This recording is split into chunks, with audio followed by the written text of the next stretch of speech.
Assalamu alaikum. J'ai compris l'humilité d'Allah, l'amour d'Allah pour sa créature. Je l'imaginais un peu. Sauf que plus j'avance dans mon cheminement et par la grâce d'Allah et par la baraka de mon shir, et que je comprends les choses aussi par la lumière, plus je réalise en fait que l'humilité c'est Allah et que l'amour d'Allah pour nous est immense. Lorsque Allah parle dans le Coran, je ne sais pas pour vous, mais moi personnellement je suis arrivée à des moments où lorsque je lisais certains versets, je me posais, subhanallah, qu'Allah me pardonne, la question, mais Allah, est-ce qu'il est vraiment le vrai créateur? Subhanallah, c'est pas que je doute qu'il est le créateur, mais c'est-à-dire, c'est comme si Allah avait besoin de nous. Alors qu'on est d'accord, Allah n'a pas besoin de nous. C'est nous qui avons besoin d'Allah. Mais tellement Allah, il est humble en fait, que quelquefois lorsqu'il s'exprime, lorsqu'il parle, lorsqu'il s'adresse à ses créatures, tu ne vois pas l'autorité. Tu ne vois pas que c'est le créateur qui s'adresse aux créatures. Allah, il est tellement humble que tu as l'impression que c'est un autre être qui parle à un autre être. Subhanallah. Je vais vous donner un exemple. Je reste sur Pharaon, d'accord? Et Pharaon, à son époque, c'était la personne la plus redoutable. Et Pharaon se prenait pour Dieu sur terre. Son arrogance avait atteint de ses plafonds qu'on ne pouvait pas s'opposer à lui. Il était le roi, il était celui qui donnait la vie et la mort. Donc vraiment, il était Allah sur terre pour lui. Mais regardez ce passage dans le Coran. Lorsque Allah a demandé à Sayyidina Moussa alayhi wa sallam d'aller parler à Pharaon, c'est magnifique. Allah il dit, va parler à Pharaon, il s'est vraiment rebellé, mais parle-lui avec douceur, parle-lui avec amour, bonté. Peut-être que il reviendra à moi. Subhanallah, c'est pas magnifique ça? C'est comme en fait dans une société. Et moi, je suis le PDG de la société et j'ai un bon employé, vraiment compétent et qui me rapporte beaucoup de clients, beaucoup d'argent. Et du coup, il veut partir. Il a fait sa lettre de démission, mais moi, je ne veux pas le perdre. Et il est fâché. Et je cherche un intermédiaire et je lui dis, va parler à Binta. Elle veut partir et moi, j'ai besoin d'elle. Ma société tourne grâce à elle. Mais s'il te plaît, elle est énervée, elle est dans tous ses états. Donc, essaye, négocie au mieux que tu peux. Je lui donne tout ce qu'il veut. J'augmente son salaire, tout. Mais fais en sorte qu'il reste. Et sois diplomate, trouve les bons mots, sois gentil, doux.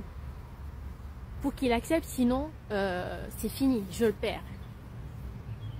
Donc là, j'ai besoin de cet employé, on est d'accord. Donc là, je négocie pour qu'il reste.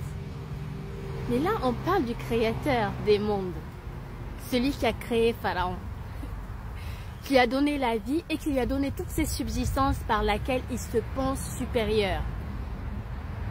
Mais pour le ramener à lui, Allah demande de la douceur. Subhanallah. Et c'est là en fait qu'on comprend le verset où Allah dit aucune contrainte en religion. On ne doit pas imposer la religion.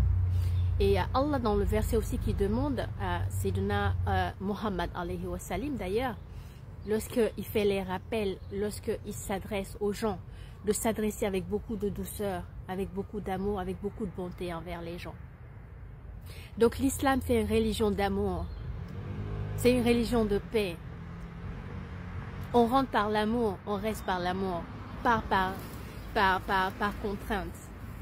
Donc Seydina Moussa, on peut comprendre aussi, il a atteint des niveaux de compréhension, d'élévation, de lumière. Mais il est face à un ignorant. Il est face à quelqu'un qui est endormi. Donc c'est un maître qui va vers un élève. Donc c'est normal qu'il soit miséricorde envers cette personne. Et on sait que Allah, il a dit, je pardonne tout, sauf l'association. Mais Pharaon, il est un associateur. Au point où il s'est même pris pour Dieu. Il n'a même pas associé Dieu à autre chose. Au-delà, il s'est lui-même pris pour Dieu sur la terre. Allahu Akbar. Et tu comprends par là, en fait, que Pharaon, en fait, a été du début à la fin sous l'amour d'Allah. Il a tué des enfants, toutes filles qui naissaient, tout garçon qui venait au monde, il les tuait, il laissait que les filles. Il a fait de l'atrocité, il a été ignoble, il a été odieux, il n'y a même pas de terme, il a été diabolique. Mais l'amour d'Allah n'a pas arrêté de suivre Pharaon dans cette mécréance. Pourquoi je dis ça? Lorsque Pharaon s'est retrouvé dans la mer, il s'est englouti. Quelle a été sa dernière phrase? Il a dit, il n'y a aucun autre Dieu que celui dont les enfants d'Israël ont cru. Je suis soumis. Qu'on soit d'accord ou pas, c'est une forme de shahada qu'il vient de faire. Il vient de faire une attestation de foi. Au point où, il y a un hadith qui a été rapporté au Sayyidina Muhammad alayhi wa sallam. Il dit que l'ange Jibril, Sayyidina Jibril alayhi wa sallam, il a dit, oh Muhammad, si tu m'avais vu prendre la boue de cette mer et mettre dans la bouche de Pharaon pour que la miséricorde d'Allah ne descende pas sur lui. C'est-à-dire le gars, il a fait tellement d'abominations sur la terre que quand même, il a fini par faire l'attestation de foi. Et cette attestation de foi, l'ange Jibril alayhi wa sallam sait que la miséricorde d'Allah, elle est tellement grande qu'il peut être pardonné jusque par ça et effacer tout ce qu'il a fait dans sa vie. Et l'ange Jibril ne voulait pas ça en fait. Tellement Allah est miséricorde. Maintenant moi, dans mon cheminement, dans ma compréhension, ce que j'ai compris en fait, c'est tout ce parcours de Pharaon était un cheminement spirituel. Il était en train d'apprendre. Allah était en train de l'éduquer. Juste pour qu'il rentre dans la foi. Même si ça n'a été qu'à sa dernière seconde de sa vie, mais il a vécu toutes ces difficultés, toutes ces confrontations avec Sayyidina Moussa alayhi wa salam, toute cette misère ou toute cette richesse, toute cette fortune, tout ceci, toute l'épreuve qu'il a vécue, qu'elle soit une bénédiction ou une épreuve, tout ça, c'était juste pour l'emmener à ce niveau spirituel. Que son âme sorte de cette mécréance et rentre dans la croyance en Allah avant de mourir. C'est magnifique. Subhanallah, c'est magnifique. C'est magnifique l'amour d'Allah, comment il éduque les gens. Et on nous a dit aussi que, quel que soit ce que tu fais dans le monde, ce qui compte en fait, c'est comment tu meurs.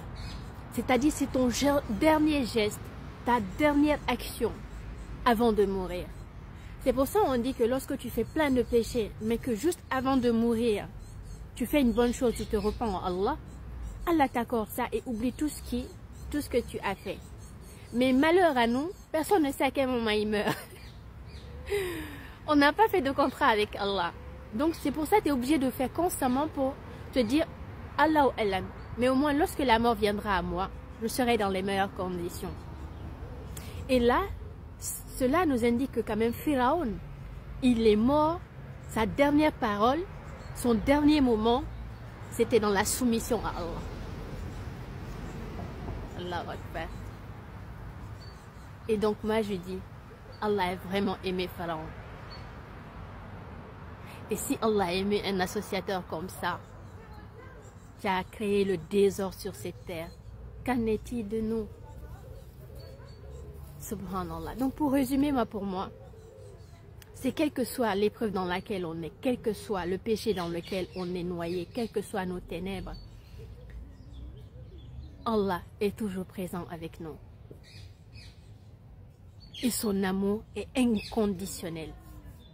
Allah crée par sa volonté. Il dit sois et c'est. Donc si j'existe, c'est parce que Allah a voulu de moi. Donc Allah m'a donné l'existence d'être parce qu'il m'a souhaité. Et lorsqu'on dit que tout ce que tu es est déjà écrit, la première chose qu'Allah a créée, après bien sûr la roue, la lumière, la poignée lumineuse qui est la lumière de Sayyidina Muhammad alayhi wa sallam, donc c'est l'esprit de Sayyidina Muhammad alayhi wa sallam, c'est la plume qui a été créée. Et Allah a écrit toutes choses. Donc je suis une écriture divine.